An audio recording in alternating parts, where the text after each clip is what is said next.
Hey guys, Chef Eric here of the Culinary Classroom, coming to you from my home kitchen where I have 3 really ripe, even overripe bananas. And one of the things I wanted to do with my wife is make a nice banana nut bread. You could even make these in muffins if you want. You could even do it without the nuts if you can't have any nuts in your family. But here we can use some nuts, and we're going to wind up making a loaf. Couple of these. This recipe is going to fill up about 2 of these 9x5 pans that need to be buttered and they need to be floured. Now, if you don't want to go through the hassle of buttering and flouring this, you could wind up utilizing this great product, which I love, and it is called Baker's Joy. Love this stuff. I tell all my baking students about it, and the reason for it is because it's like Pam, but it's got flour in it. And I just spray up the pan and we're ready to go. So I'm going to flip the camera around and I'm going to show you the ingredients that we're going to need. I'm also going to show you the recipes. You can take a screenshot of it. And here we go with the flip. And flipping. Okay, so on the kitchen counter I have my KitchenAid mixing bowl, and inside of it I have butter and sugar that is going to be creamed with your paddle attachment. I also have some honey that's going to get mixed into the machine after the butter and the sugar gets creamed, followed up with some orange zest, and then a little bit of vanilla extract. And then we're going to wind up adding in some bananas, 3 ripe bananas. Excuse the color, but that's the way bananas are when you mash them on up, and they're also really super ripe. Those need to get mixed into the machine very, very well. And then at that point, it's really a good idea to scrape down the sides of the mixing bowl with a rubber spatula. Then we wind up adding in our eggs. One at a time. Really important that you add in 1 egg, let it mix around, add in the next egg, and then continue with the last ingredient, which is going to be over here, and that is our flour with our baking powder and our salt. And I've sifted it. You can certainly sift it more than once. That's absolutely fine. And then lastly, what's going to get mixed in with the spatula, not with the machine, are going to be the toasted and chopped up walnuts. And then it goes into our baking pan. We bake it for an hour at 350 degrees. Here is the recipe in my handwriting. Again, I apologize. Back it up a little bit more. Banana nut muffins, the flour, the salt, and the baking powder gets sifted. You get the idea. Butter and the sugar, and then we add in the rest. And I'll show you how we're gonna get this started. Pause this on up and I'll get everything ready. Hold on. All right, guys, we are back at the KitchenAid. Inside here, the butter and the sugar with the paddle attachment. We're gonna bring up the bowl and we're gonna start it up. Low speed to start off with, very important. Start to mix that around, and you'll find the advantage of having a room temperature butter. It's going to get really nice and smooth very, very quickly. There'll actually be a little bit of butter sticking on the paddle that we can eliminate by turning up the speed a little bit more. And that's why I want to gradually increase the speed. If I turn up the speed to this setting right away, I'm going to send flour, or send sugar in this case, all over the place. Now you can see that the butter is actually starting to look really fluffy. It's actually losing its yellow color. It's actually starting to look really white, and that's why we call it creamy. Okay? So I'm going to go ahead and I'm going to add in the honey is going to come in next. And I'm going to pause and get that in and show you how we start to mix it together, okay? So 1 pause, I'll be right back. All right, gang, so right inside the mixing bowl, I'm going to put in, after my butter and my sugar have been creamed up really well, I'm going to add in my honey. Now, since there's a large amount of it, I'm finding it's going to be easier to lower the bowl, and I'm going to go ahead and pour it on in. And maybe even get the spatula, give it a good scrape. And get that all in there. Try and get as much out of there as you can. You don't want to waste any of it. Okay. And I want to mix that together. Here comes the handle. Going to go ahead and put it on to stir to start off with. Start to get it combined. Now the next thing I can do as the machine is running is add in my orange zest. Okay. There it goes. And add in the vanilla. Now that I have 3 additional ingredients put into the butter and the sugar, it's actually going to be a good idea to turn off the machine and scrape down the sides of the bowl, right? Because that attachment that's right there never really touches the bottom of the bowl. So I'm going to get in it with a spatula. I'm just going to scrape it around, and maybe even scrape a little bit off of the paddle as well. Get that all scraped on up. There we go. right? And then you'll see I've got a good amount on the spatula. I'm just gonna scrape that on the edge of the bowl. Get that back into there. Now the next thing I'm gonna add in are going to be the eggs, one at a time. So I'm just gonna go ahead and pour until the yolk falls in. There we go.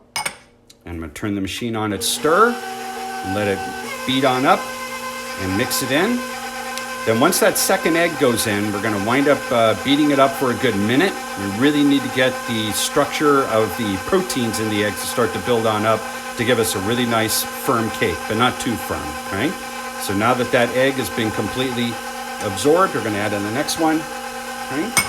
And turn up the speed a little bit. Maybe not that high, this is good. Mix that up for a good minute and really let that egg start to develop some structure.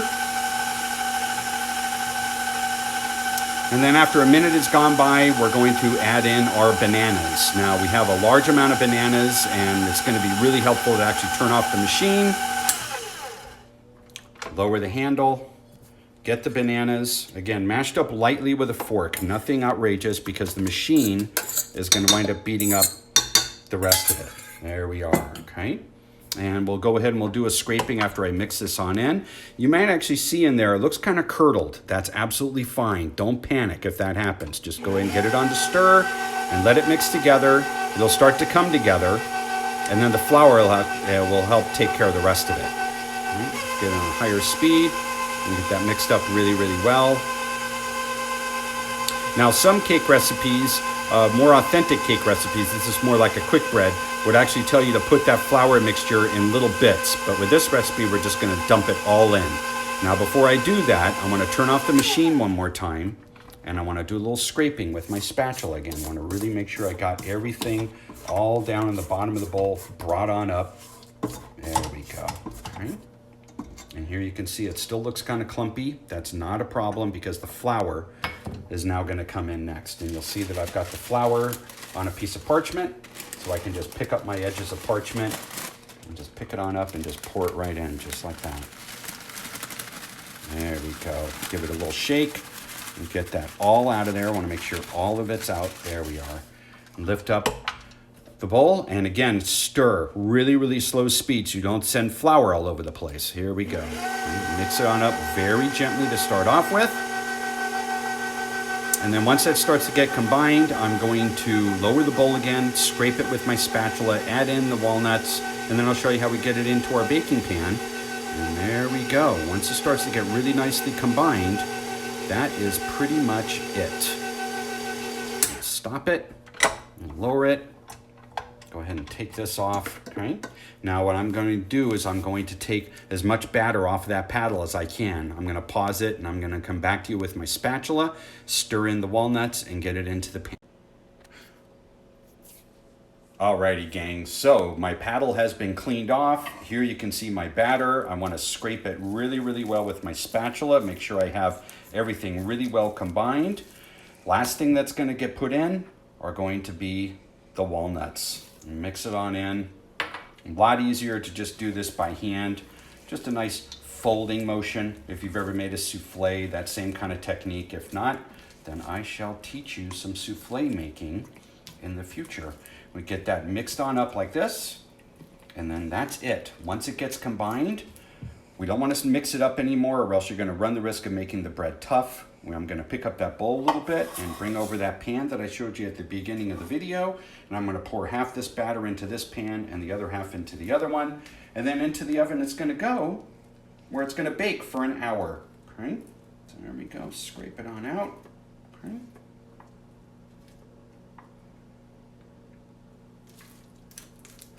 Maybe one more little bit. There we go.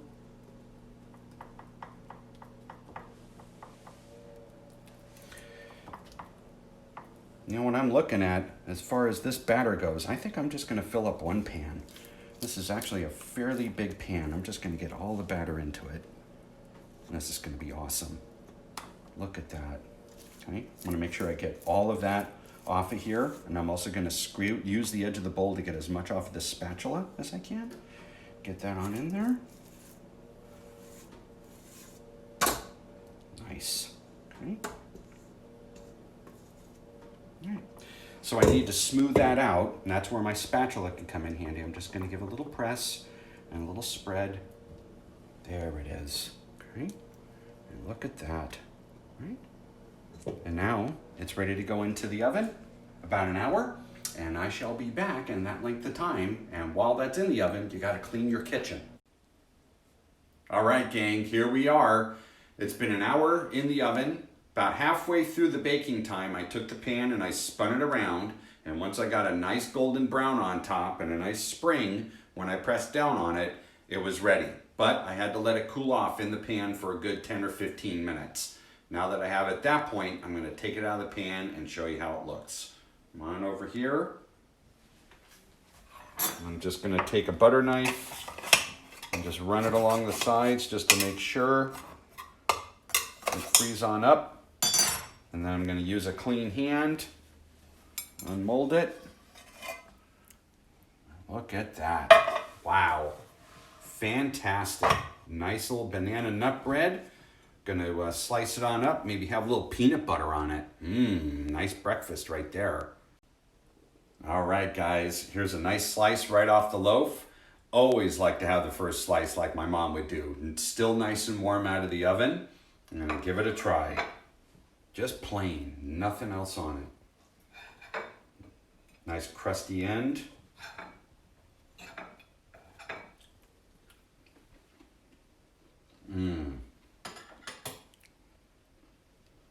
Fantastic banana flavor. Oh my gosh, excuse me. So good. What a fantastic taste that was. I hope you guys enjoyed the video, and I really know that you're gonna enjoy making this bread. Go to culinaryclassroom.com and my YouTube channel for more videos, and I'll see you soon.